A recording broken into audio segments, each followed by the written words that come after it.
Yang saya hormati Rektor Universitas Katolik Atmajaya Jakarta dan seluruh jajaran para pendidik serta seluruh sivitas akademika Paguyuban Widiani Unika Atmajaya Jakarta.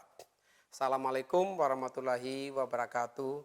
Om Swastiastu, Namo Buddhaya. Salam kebajikan, Salve, Amici Mei. Wahai sahabat-sahabatku yang budiman, terimalah salamku. Saya tentunya pertama-tama mengucapkan selamat datang kepada para mahasiswa dan mahasiswi baru Unika Atmajaya Jakarta. Kalian semua telah menjadi bagian dari keluarga besar Unika Atmajaya. Ini sebuah momentum yang sangat penting ketika kita sedang berada di sebuah era transformasi digital dengan kemajuan teknologi informasi dan komunikasi yang sangat cepat. Hal ini tentu membawa perubahan hidup sosial masyarakat dengan terbukanya ruang digital yang semakin lebar dan membentuk tatanan kehidupan baru secara virtual. Sebagaimana kita hadapi di tengah pandemi COVID-19 pada saat ini. Situasi pandemi coronavirus disease 2019 atau COVID-19 ini telah mendorong akselerasi transformasi digital Indonesia untuk memasuki era baru, yaitu era digital society. Berbagai aktivitas pemerintah maupun masyarakat yang sebelumnya dilakukan secara konvensional, secara fisik dalam ruang fisik, physical space, kini beralih memanfaatkan platform digital atau ruang digital, digital space. Presiden Bapak Joko Widodo juga telah menyatakan bahwa situasi pandemi COVID-19 ini harus bisa kita jadikan momentum untuk melakukan loncatan yang jauh, yaitu percepatan atau akselerasi transformasi digital. Karena di masa pandemi maupun post-pandemi COVID-19 telah mengubah secara struktural cara kerja, cara beraktivitas, cara berkonsumsi, cara berkomunikasi, cara belajar, cara bertransaksi yang sebelumnya dilakukan secara offline dengan kontak fisik dalam ruang fisik menjadi lebih banyak melalui online dan digital di dalam ruang digital atau digital space. Bahkan Presiden Bapak Joko Widodo secara tegas menyebutkan 5 langkah strategis yang harus dilakukan untuk memastikan percepatan atau akselerasi transformasi digital Indonesia. Di antaranya pertama, mempercepat perluasan akses, peningkatan infrastruktur digital, dan penyediaan layanan internet, termasuk di dalamnya adalah 12.518 desa dan kelurahan di seluruh wilayah Indonesia yang hingga saat ini belum tersedia sinyal atau fasilitas sinyal 4G dari 83.218 desa dan kelurahan yang tersebar di seluruh pelosok tanah air.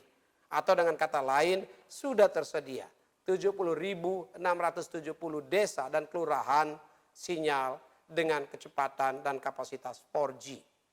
Kedua, mempersiapkan transformasi digital di sektor-sektor strategis, baik di sektor pemerintahan, layanan publik, bantuan sosial, pendidikan, kesehatan, perdagangan, industri, maupun penyiaran dan sektor digital lainnya.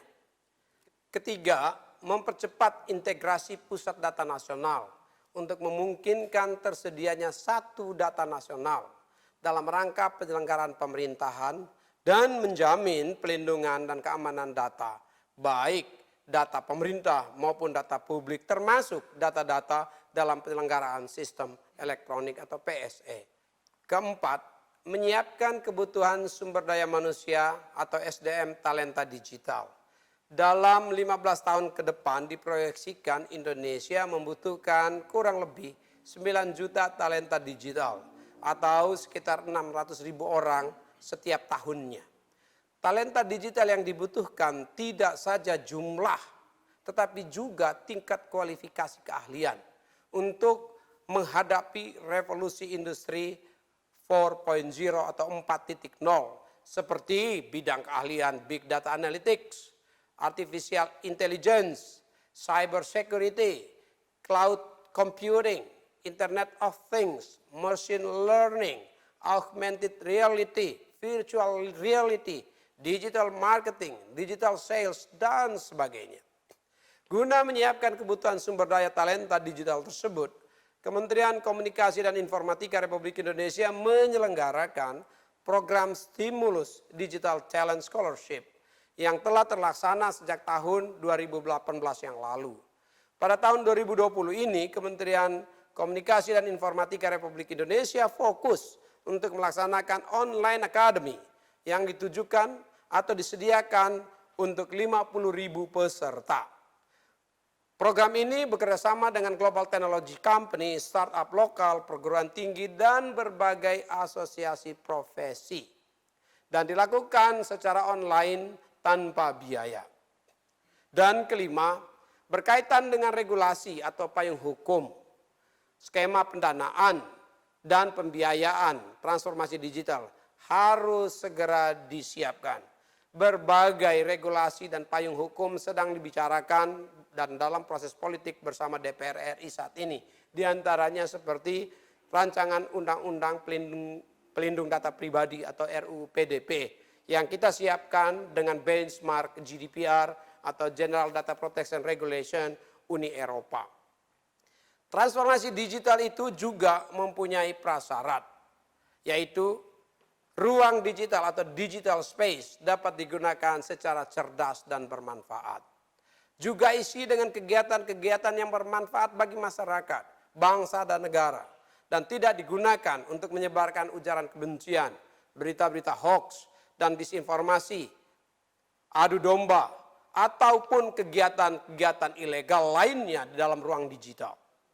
Sebagai lembaga pendidikan tinggi, Unika Atmajaya perlu mengambil bagian dalam jejaring kolaborasi pentahelix atau 5 pilar, 5 spiral bangsa yang diantaranya meliputi unsur pemerintahan dan lembaga negara, unsur masyarakat atau komunitas, akademisi dan perguruan tinggi serta research center, para pengusaha dan ekosistem media baik cetak, elektronik, sosial maupun media penyiaran dalam menggerakkan pembangunan bangsa, negara, dan masyarakat melalui pengelolaan sumber daya dan potensi-potensi bangsa, termasuk tentunya potensi digital yang dimiliki oleh bangsa dan masyarakat kita. Karenanya saya mendorong para mahasiswa dan mahasiswi Unika Atmajaya untuk memanfaatkan kemajuan teknologi informasi dan menguasai ruang digital dengan berbagai aktivitas positif, kreatif, dan inovatif. Indonesia membutuhkan lebih banyak inventor, inovator, dan investor di sektor teknologi dan ekonomi digital. Ekonomi digital Indonesia terus berkembang ya dari waktu ke waktu, dari tahun ke tahun. Salah satu ekonomi digital yang maju pesat di antara bangsa-bangsa di dunia. Saya juga mengajak seluruh sivitas akademika Paguyuban Widyani Unika Atmajaya untuk ikut serta secara aktif mengambil bagian dalam usaha-usaha ekonomi digital, menciptakan karya-karya hebat dan produk-produk unggulan berkualitas melalui startup atau usaha-usaha rintisan kecil, ultramikro, mikro, menengah, bahkan besar, untuk memberikan kontribusi nyata dalam upaya memulihkan kembali perekonomian nasional kita dari tekanan-tekanan dan kontraksi ekonomi di era pandemi coronavirus disease 2019. Ibu Pertiwi memanggil kita semuanya, kita sekalian, untuk berpartisipasi membangun masa depan Indonesia yang saat ini memasuki usia ke-75 tahun. Kepada para mahasiswa, mahasiswi sekalian, saya mengucapkan selamat memasuki masa perkuliahan. Suatu masa yang penuh tantangan, peluang, canda dan tawa, dan harapan menjangkau ilmu setinggi-tingginya dan dapat menyelesaikannya dengan baik dan tepat waktu. Teruslah berjuang, bangkit untuk Indonesia maju. Dirgahayu Indonesia, dirgahayu negeri Pancasila, merdeka!